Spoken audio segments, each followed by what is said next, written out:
الغیث من بعد ما قنطوا۔ قرآن نے بیان فرمایا دنیا کے سارے لوگ اپنی زندگی سے مایوس ہو چکے تھے، بارش نہیں ہو رہی تھی، بھوکے پیاسے مر رہے تھے۔ ایسے موقع پر اللہ نے مہربانی کیا اور اپنا فضل و کرم کر کے غیث برسا دیا۔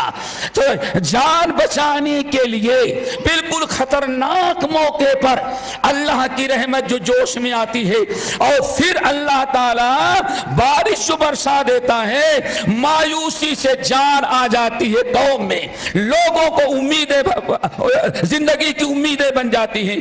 اللہ تعالیٰ نے ایسی بارش کو غیث کہا ہے۔ نبی علیہ السلام جو علم لے کر کے آئے کتاب و سنت کا، دین کا، شریعت کا، اس کی تشبیہ اللہ کے نبی علیہ السلام نے غیث سے دیا۔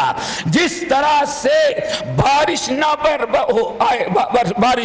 بارش نہ برسے تو ساری زمین خشک ہو جاتی ہے، ساری دنیا ہلاک و برباد ہو جاتی ہے۔ اسی طرح سے اگر دنیا سے کتاب و سنت کا علم اٹھ جائے، شریعت اٹھ جائے، تو انسان کفر و شرک و ضلالت میں پڑ جاتا ہے، انسان سیدھے جہنم کا مستحق ہو جاتا ہے، انسان جو ہے جنت میں جانے کے لائق نہیں رہ جاتا۔ اسی لیے ہمیں بات یاد آئی اور یاد رکھنے کی چیز ہے، انہی آیات اور انہی احادیث کی روشنی میں امام احمد بن حنبل رحمت اللہ علیہ، اللہ ان کی قبر کو نوروں سے بھرے، وہ کہتے تھے کہ ایک انسان کو کھانے کی، پینے کی، کپڑے کی جتنی ضرورت ہوتی ہے، اس سے زیادہ اسلام باقی رکھنے کے لیے ایک مومن کو دین اسلام سے دینی علوم کی ضرورت پڑتی ہے۔ ایک انسان جس طرح سے بغیر پانی اور کھانے اور غذا کی جیسے انسان زندہ نہیں رہ سکتا، ایسے بغیر علوم شرعیہ کے انسان کا دین اور ایمان دنیا میں باقی نہیں رہ سکتا۔ اس آیت اور اس حدیث کی روشنی میں آپ حضرات نے سمجھ لیا ہوگا کہ علوم شرعیہ کی کتنی ضرورت ہے۔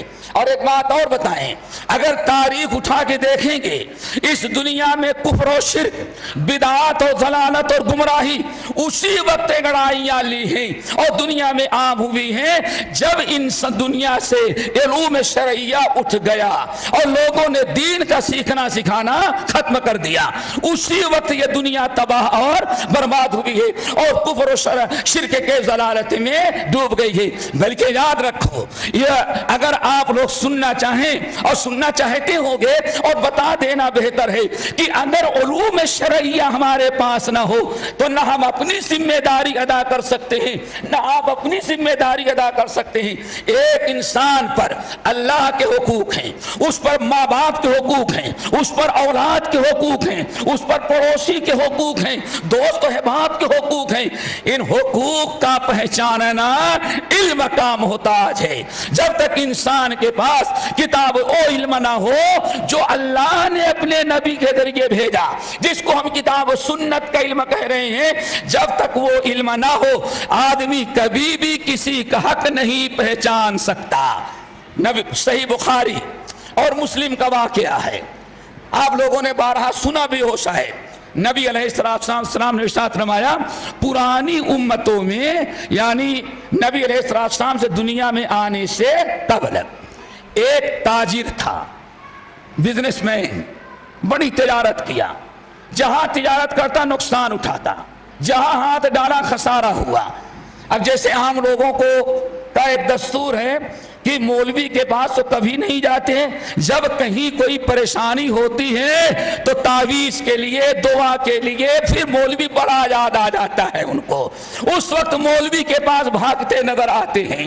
جہاں بھی بزنس کیا وہ انسان نقصان اٹھایا، خسارے میں گیا، کوئی فائدہ نہ ہوا، تنگ آ گیا تو ایک عالم دین کے پاس گیا اور اس نے کہا، حضرت میں بار بار بزنس کرتا ہوں لیکن پتہ نہیں کسی نے کیا کر دیا ہے، کوئی کرتا نہیں، آج جو دستور بنا ہے یہ ساری جہالت ہے، کوئی کچھ کرتا نہیں۔ اللہ اگر دینا چاہے تو دنیا میں کوئی آپ کو محروم نہیں کر سکتا، اور اگر محروم کر دے تو کوئی دے نہیں سکتا۔ لیکن مشکل کیا ہے، اگر ایک انسان کاروبار کیا اور کام نہ چلا تو لوگ کہتے ہیں کسی نے تمہاری بندش کر دی ہے۔ اللہ اکبر، بابا کی بندش اللہ رب العالمین کے دروازے کو بند کر دے۔